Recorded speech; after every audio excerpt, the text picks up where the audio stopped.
You know, there's a problem out there that is so divisive, it has literally started arguments at dinner parties and probably ended a few friendships. It's one of those thought experiments where the answer feels completely, totally obvious, right up until you hear the other person's point of view. The philosopher Robert Nozick just nailed it with this quote. To almost everyone, the right thing to do is obvious. The crazy part is, they split almost perfectly 50-50 on what that obvious thing is. So what on earth is this impossible choice? Well, we're diving into a really famous thought experiment called Newcomb's paradox, and the setup you'll see is deceptively simple. Okay, imagine this. You're standing in front of two boxes. Box A is open, and you can see a crisp $1,000 bill inside. Box B is closed. It's a total mystery. Now here's the twist. A supercomputer, a predictor that is almost never wrong about human behavior, has already predicted what you're going to do. If it predicted you'd take only the mystery box, it put $1 million inside it. But if it predicted you'd take both boxes, it left the mystery box completely empty.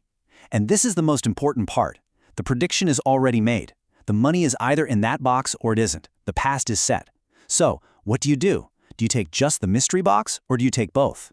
And believe me, this isn't some hypothetical split. When the Guardian newspaper actually polled over 31,000 people on this, the results were just, wow, look at that. It's practically a coin flip. A tiny majority goes for one box, but almost half the people are absolutely convinced that taking two is the only rational move. So right away, we have our two camps, the one-boxers and the two-boxers. So let's start with the one-boxers, the slight majority. Their entire argument hinges on evidence and playing the odds. It's all about a concept called expected utility. What is expected utility? Well, it's basically a fancy way of saying you should make the decision that's most likely to give you the best result on average. You weigh how good each outcome is by how likely it is to happen. It's about ignoring your gut and asking, if I could run this scenario 100 times, which choice would leave me richer in the end? And this is pretty much how the one-boxer sees the world. They look at the supercomputer's track record. It's almost always right, so there's a very, very high chance that if you choose one box, you're walking away with $1 million. On the flip side, there's a very high chance that if you choose two boxes, you're only getting that $1,000 in the open box. When you crunch the numbers, the expected payout for taking one box is huge, while the payout for taking two is, well, tiny in comparison. So for the one-boxer, it's an open and shut case. The evidence is just overwhelming. You look at the people who have played this game before, and who are the ones walking away rich? It's the one-boxers, every single time. Why would you ever choose the strategy that reliably leads to a lower payout?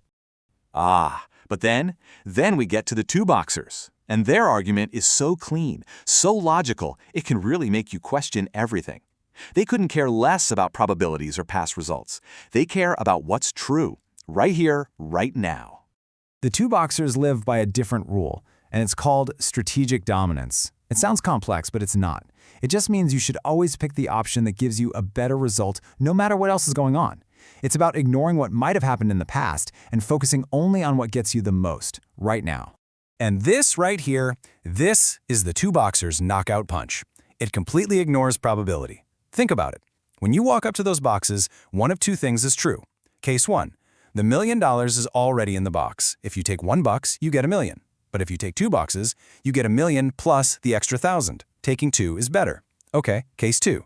The box is empty. If you take one box, you get nothing, zero. But if you take two, you get that $1,000. Taking two is better again. No matter what the computer did, taking both boxes always leaves you $1,000 richer. So their entire case boils down to this incredibly powerful question. The computer has already made its move. That's in the past. It's done. Your choice, right now, cannot reach back in time and change what's in that box. So, why on earth would you ever leave a free $1,000 just sitting there? So how is this possible? How can two seemingly perfect arguments lead to completely opposite conclusions? Well, it's because this isn't really just a brain teaser, it's a fundamental clash between two entirely different theories of what it means to make a rational decision. This is the absolute heart of the matter. On one side, you have the one-boxers, who follow something called evidential decision theory. They ask, what does my choice signify? Choosing one box is evidence that you're the kind of person the computer would reward. On the other side are the two-boxers, champions of causal decision theory. They ask, what does my choice cause? And since your choice can't cause the past to change, you have to choose the action that causes the best outcome in the present. And this, of course, brings us to the ultimate comeback against the two boxers' airtight logic. It's that classic, brutal question. The two-boxer can stand there all day explaining their flawless causal reasoning, but at the end of the day, it's the one boxer who has $1 million and the two-boxer who doesn't. Now, you might be thinking this is just a fun philosophical game, but this exact tension, this conflict between what's rational in the moment and what's rational as a long-term commitment, plays out in some of the most serious situations you can imagine. For decades during the Cold War, the world was held together by a terrifying doctrine known as mutually assured destruction, or MAD. The whole idea was that both the US and the USSR made a public, credible commitment that if they were attacked with nuclear weapons, they would retaliate with everything they had, guaranteeing that everyone would be annihilated. So, let's put you in the hot seat. You're the president. The alarms are blaring. The report is confirmed. Enemy missiles are on their way. Your long-standing commitment, the very thing that kept the peace, was to retaliate. But in this moment, the two-boxer logic says that's insane. Retaliating now doesn't save anyone. It just ensures the rest of the world is destroyed. So what do? There's this great analogy from game theory that just perfectly illustrates this. In a game of chicken, two cars drive straight at each other, and the first person to swerve loses. The winning move? Before you even start, you unbolt your steering wheel and throw it out the window where your opponent can see it. You've made it impossible for you to make the rational choice to swerve. You've committed to an irrational path to guarantee you win. And maybe that's the real answer to Newcomb's paradox. Maybe the game isn't won when you're standing in front of the boxes. Maybe it was won years before, by becoming the kind of person who is known to be a committed one-boxer, the kind of person the supercomputer would have known to reward from the very beginning.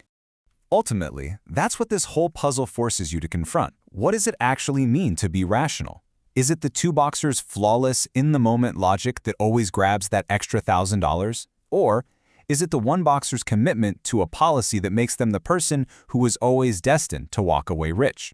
It's a question with no easy answer, and which everyone you pick says a whole lot about how you see the world.